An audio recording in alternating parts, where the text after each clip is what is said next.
Hey guys and gals, it's your buddy Drew with Living Histories, Mysteries, and Ferocious Feline Productions.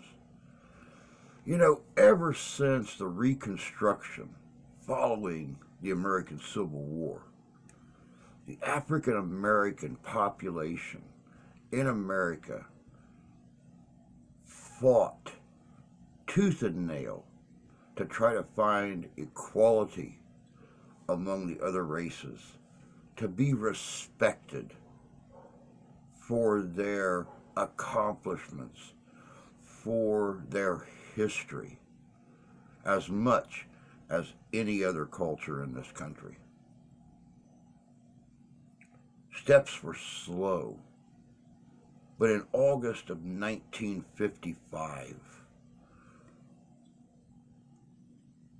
a small town in Mississippi was thrown headlong into the civil rights movement in America. But I'm not going to go into a lot of detail about it. I'm going to let you guys check this out. This whole thing started with a 14-year-old boy, long before anybody really knew who Dr. King was, or Rosa Parks, or any of those other popular figures in the civil rights movement. Check this out.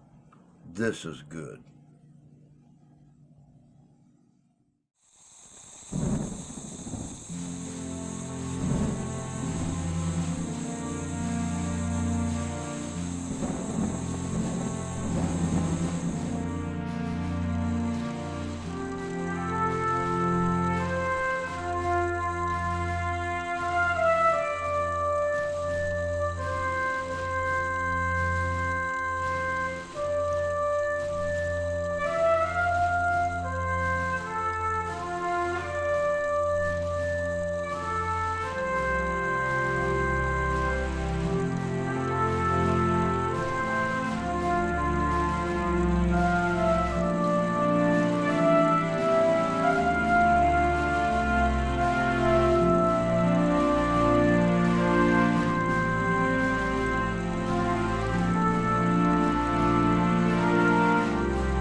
At critical moments in human history, events can occur that cause certain people to transcend their own existence to become symbols for something larger than themselves.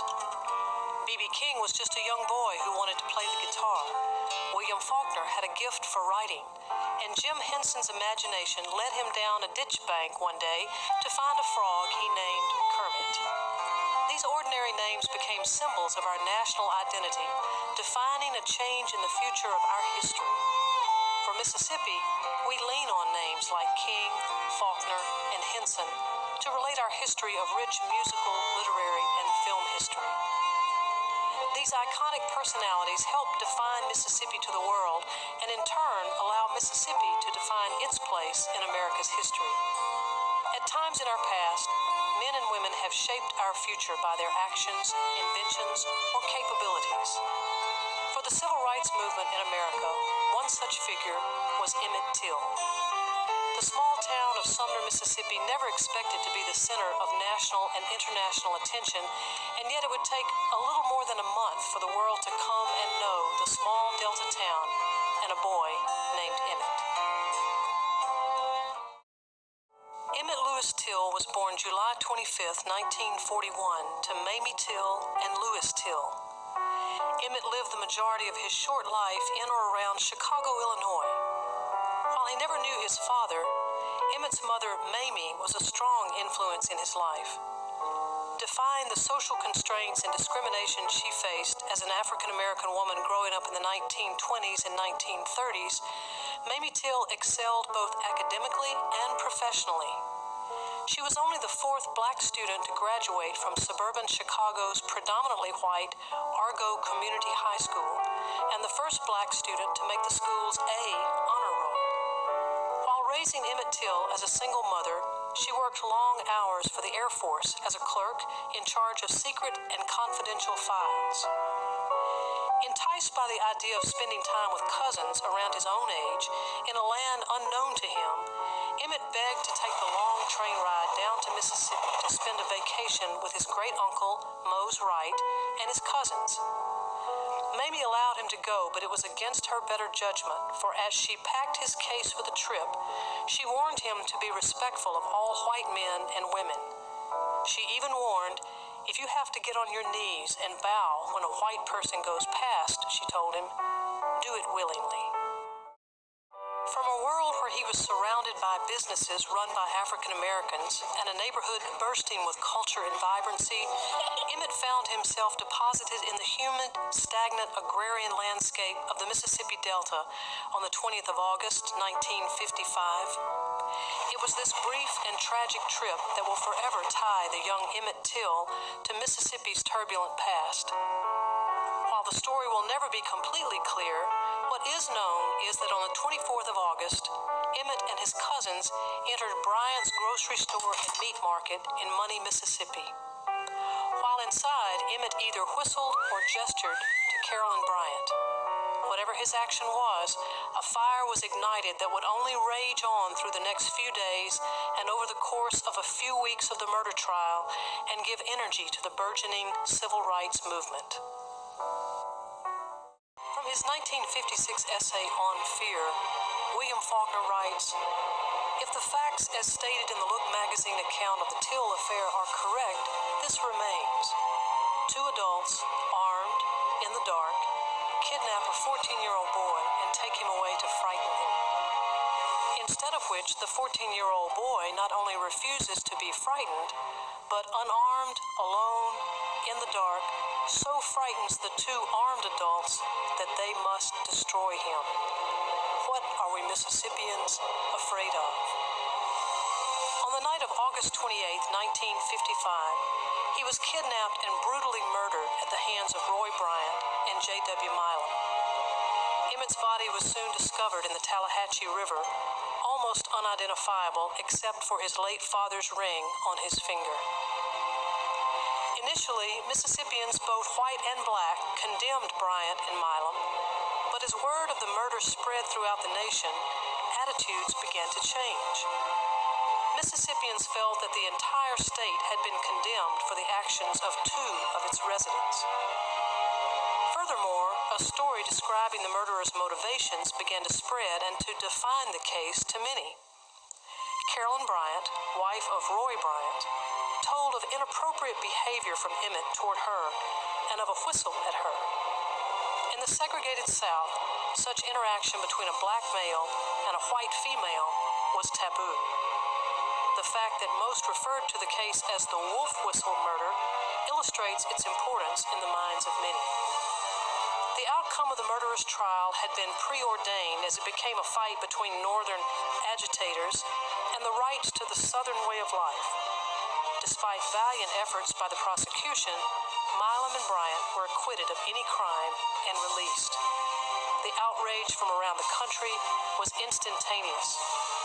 Emmitt Till had become a symbol for a fledgling civil rights movement. Because there had been other incidents of lynchings over the years, the question could be asked, why Emmitt Till? Despite his young age and the brutality of his murder, his case could have easily faded into obscurity.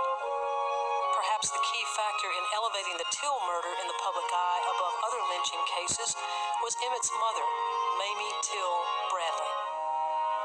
Upon the discovery and identification of the body, Mamie embarked on a crusade to inform the world about what had happened to her child. She even made the dangerous trip to Mississippi for the trial and was in the courtroom every day while there. The culmination of her efforts came with the public display of Emmitt's mutilated and bloated body in Chicago. As Emmitt Till Bradley described, "I couldn't bear the thought of people being horrified by the sight of my son, but on the other hand, I felt the alternative was even worse. After all, we had averted our eyes for far too long, turning away from the ugly reality facing us as a nation. Let the world see what I've seen." The outrage that grew from that effort changed the Emmitt Till case from murder into an emotional flashpoint for the civil rights movement. 100 days after the Till murder, Rosa Parks teamed with a young pastor named Martin Luther King Jr. to protest the segregation of public transportation in Montgomery, Alabama. Rosa Parks reflected on why she did not take a seat at the back of the bus that day. "I thought about Emmitt, and I could not go back." These events propelled the issue of civil rights into the public conscience and sent out a clarion call for social change in America. Historian Robin Kelly declared, "We are not going to die like this. Instead, we're going to live and transform the South so people won't have to die like this." Welcome back. You know, it's like I said in the beginning. The story of Emmett Till and what happened to him in that little Mississippi Delta town was the beginning steps for the civil rights movement and that equality that so many people longed for and so many people deserved. Are we there yet? Some would say we've made long strides, and others would say we're nowhere close.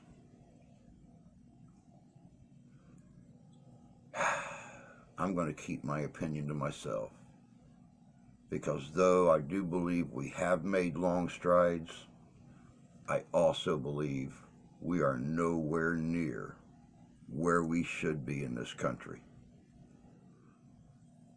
African Americans throughout history have made contributions to our evolution as people, to our technology, to everything. Do they have that equality that they've dreamt of forever? Do they have that equality that so many of us feel they deserve? Like I said, I'm going to keep my opinion to myself. But that's all I got for you guys today. I really hope you enjoyed this look at a young man who started an avalanche in this country. Until next time, y'all take care of yourselves. Take care of each other. God bless you. God love you. I do. We'll see you in history.